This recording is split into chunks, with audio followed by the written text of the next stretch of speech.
Futebolaço, eu sou o Dieguinho. Bom, galera, tá entrando no ar a nossa primeira edição deste sabadão, como sempre, com muitas informações para trazer para vocês. Antes disso, ó, deixa o dedo no like no começo do vídeo, que já me ajuda bastante. Se for novo aqui no canal, já se inscreve, ativa o sininho das notificações e segue a gente também lá no Instagram. E ó, você quer ficar bem informado, o Vasco tá ativaço aí no mercado da bola de novo, sobre as contratações do futebol brasileiro e internacional. Baixe 100% de graça aí o aplicativo da OneFootball. Além das notícias do futebol nacional e internacional, você consegue assistir ao vivo e de graça jogos do campeonato alemão. E também você consegue personalizar o aplicativo com o seu clube do coração. Você vai lá, marca o Vascão e toda a notícia dos gigantes da colina, o aplicativo manda a notificação na tela do seu celular. Além também de você ver tabelas, classificações de campeonatos, dados estatísticos. E você sabia que o aplicativo da OneFootball é o aplicativo de futebol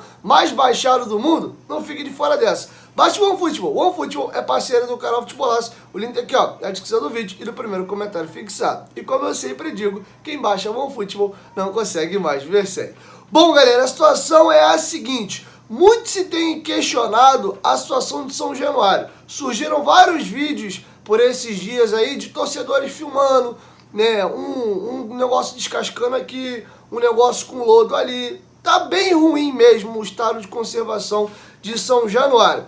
E o Globo Esporte conseguiu fazer uma entrevista exclusiva com Pedro Seixas, que hoje é o gestor das sedes do Vasco, se é que a gente pode colocar assim. Ele era vice-presidente de patrimônio, vários cargos depois que o clube associativo vendeu o futebol para a SAF foram extintos no clube. O Pedro Seixas saiu, mas como ele conhece muito as sedes do Vasco, a 777 o contratou para prestar serviço de forma profissional, remunerada, para cuidar das sedes do Vasco. Ele, inclusive, está tocando o projeto de reforma do CT do Vasco. Então eu vou dividir a entrevista aqui em dois momentos. Primeiro, a gente vai falar das obras que estão acontecendo no CT Moacir Barbosa, que vão ser iniciadas no CT da base em Caxias, e qual é o planejamento para São Januário. São Januário hoje está muito ruim. Inclusive, enquanto eu fui falando, passou para vocês aí algumas imagens das obras que estão sendo feitas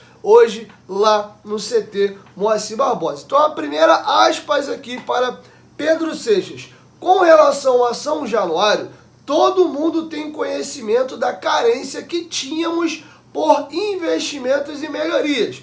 Melhoria no atendimento da torcida, melhoria nos acessos, nas condições de conservação. Tudo isso não é novidade, porque não é algo de agora, não é algo que aconteceu nesses últimos 2 ou 3 meses. Não é por desprezo e não é por não dar importância, tampouco por não reconhecer São Januário como importante, muito menos por falta de carinho. Era limitação de recursos mesmo. Então, dá pra fazer até um parênteses aqui. O Pedro Seixas alega que no período dele, que já vinha ruim antes do Vasco virar SAF, tá? Então ele alega que no período que ele era VP de patrimônio do Salgado, faltava dinheiro para poder fazer essas manutenções em São Januário. E sim, São Januário está com muitas carências, está mal cuidado. Ele reitera isso e faz questão de deixar claro, ó, não é que ficou ruim quando a 777 chegou, não. Já estava ruim. E agora ele vai seguir dando um pouco mais de informações aqui. Agora começamos a ter recursos. Ele está falando da chegada da 777 e já não mais do período do Jorge Salgado, que era o modelo do clube associativo. Mas eles não fazem mágica da noite para o dia. É preciso ter planejamento e programação. E estamos trabalhando nisso. Mas, como disse, temos prioridades. E nosso plano de ataque primeiro foi no CT do profissional. Ele vai explicar aqui o seguinte, que existe um recurso e o Vasco traçou um plano de ataque, que foi o termo que ele utilizou. Ó, a gente tem que mexer em São Januário, a gente tem que dar uma repaginada no CT e tem que mexer no CT da base. Beleza, é isso aqui que eu tenho que fazer? Legal, agora vamos criar um plano de ação. O que eu faço primeiro, como é que eu começo? E ele vai dizer que o inicial foi o CT, porque é onde os jogadores passam a maior parte do ano, né? É importante para você trazer jogadores de nome e dar uma estrutura que estoura naturalmente dentro de campo, que é aquilo que o time joga, né? Ter estrutura de treinamento. O Vasco precisou atacar primeiro o CT. E eu vou desenrolar a entrevista aqui. Vocês vão ver que ele vai falar que já tem obras programadas para São Januário e para o CT da base também, tá bom? Então agora ele vai falar das obras que já aconteceram no CT Moacir Barbosa. No CT, fizemos as primeiras melhorias mais urgentes operacionais, como a pavimentação do estacionamento, melhorando acesso e processos de segurança, serviço e atendimento. Agora temos um estacionamento exclusivo para jogadores e departamento de futebol.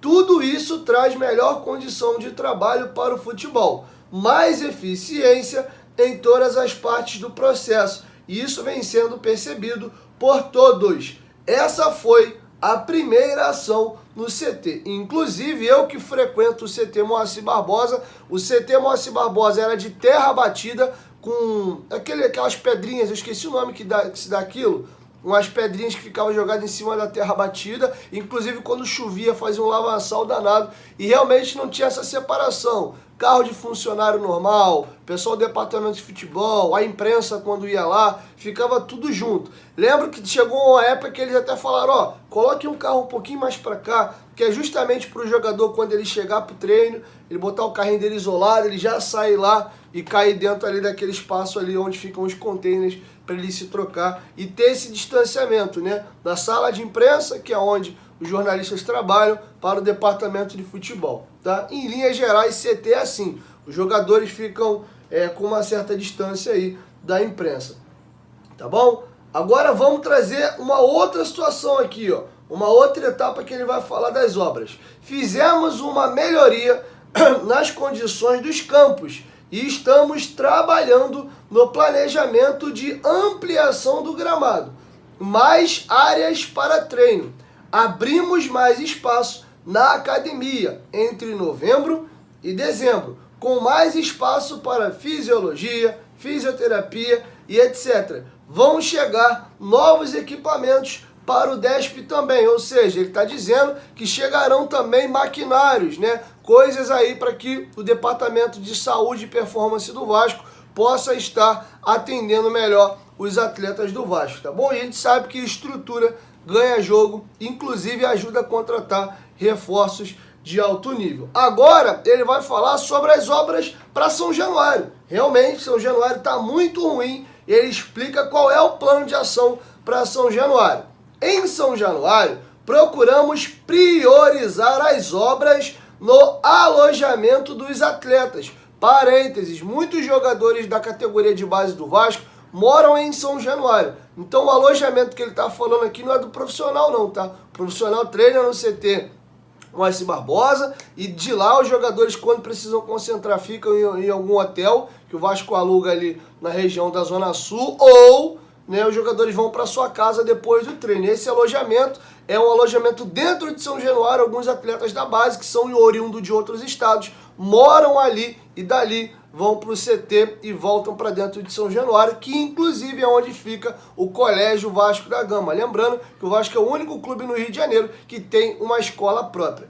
Beleza? Aí ele explica por que primeiro dentro de São Januário foi feito as obras nos alojamentos dos meninos. Eles estavam de férias e demos prioridade para adequações no alojamento e no colégio, onde as aulas começam agora, ó, dia 6 de fevereiro. Essa foi a linha de prioridade para São Januário, mas já passou.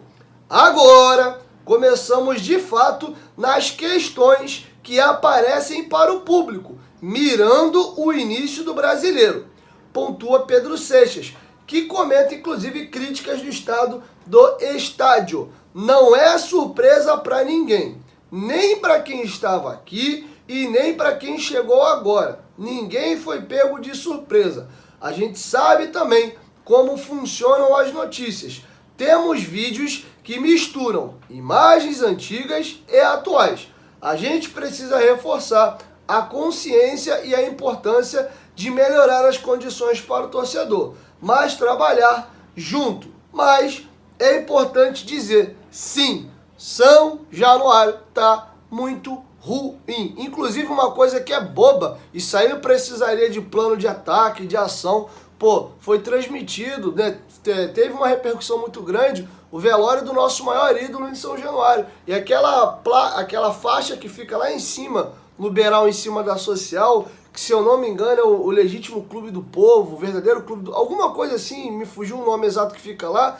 Pô, a primeira placa ali, né, que é... Eu não sei dizer qual o material que é feito aquilo. Pô, tava... A faixa, né, pô, tava caído, cara. Tava só a estrutura de ferro e a faixa caída. Então, assim, pô, tem coisa que é básica, né? Manda consertar aquilo, sobe, já põe no lugar.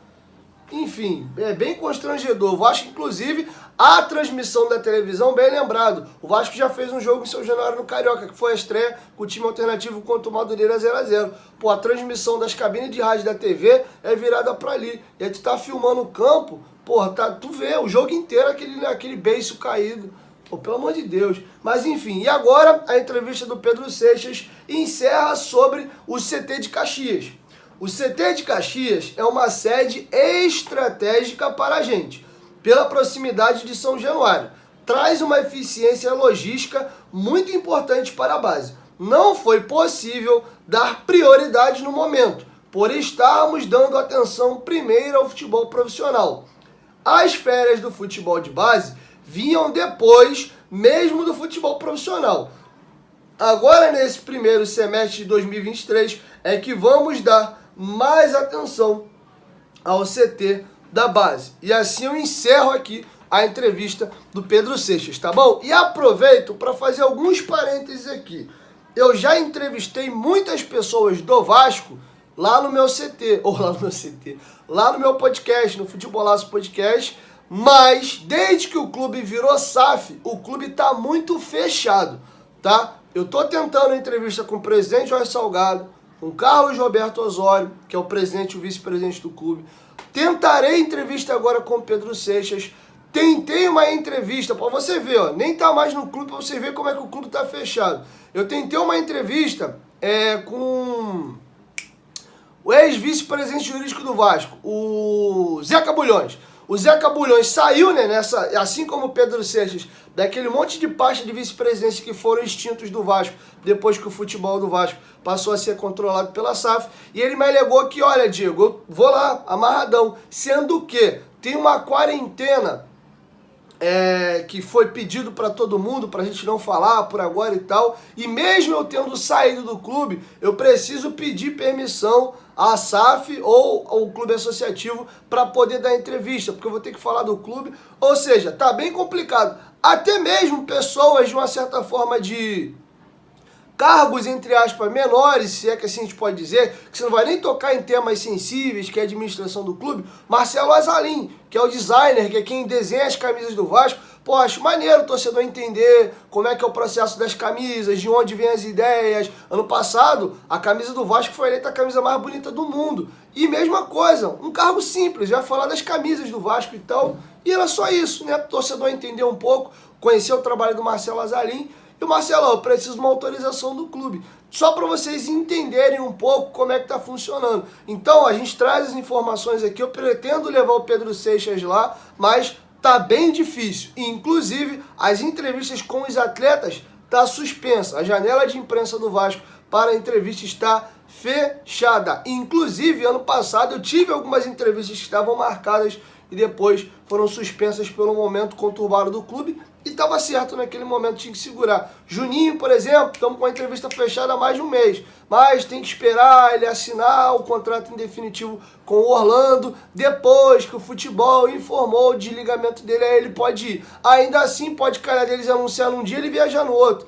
Então, assim, tá muito difícil trabalhar com o Vasco hoje, conseguir falar com as pessoas do clube no departamento de futebol. O Vasco e o Botafogo. Eu tenho um relacionamento com muitas pessoas do Botafogo também. E o relato é o mesmo. Os clubes, quando viram SAF, eles ficam bem fechados. No modelo associativo, a coisa é um pouco mais aberta, se é que assim a gente pode dizer. Se bem que o Flamengo é um baú também Os dirigentes até falam, mas você não vê a jogador do Flamengo dando entrevista pra ninguém, muito raro. Nem na Flá TV os jogadores costumam ir. Então tô só dando aqui pra vocês alguns esclarecimentos, porque eu tento muitas das vezes fazer esse elo de comunicação, trazer uma pessoa do clube, sentar ali, fazer perguntas, questionamentos que o torcedor gostaria de saber e levar pra vocês, mas tá muito difícil hoje aí conseguir fazer essa troca com o Vasco. Espero que talvez agora, daqui mais um mês, já vai estar mais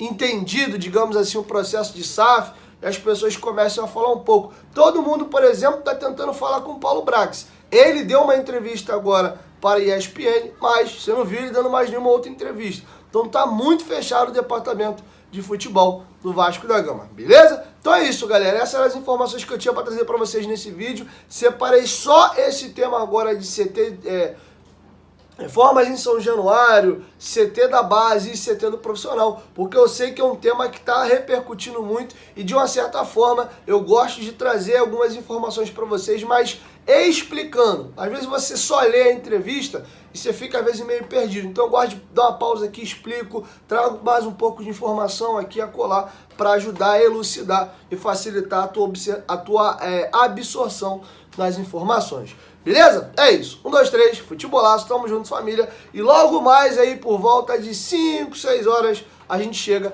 com a nossa segunda edição. Valeu! Fui!